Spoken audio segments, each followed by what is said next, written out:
Is the epoxy flex coating easily corrupted or penetrated? Absolutely not. Epoxy flex is impenetrable by certain bacteria, moss, molds, algae, rust, chemicals, even UV radiation.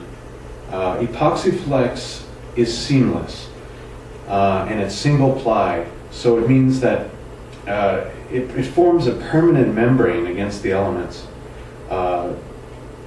Prolonged deep or shallow water ponding on the roof will not have an effect on epoxy flex. Animal fats, oils, variances in pH and temperature extremes also will not have an effect on the product. I see.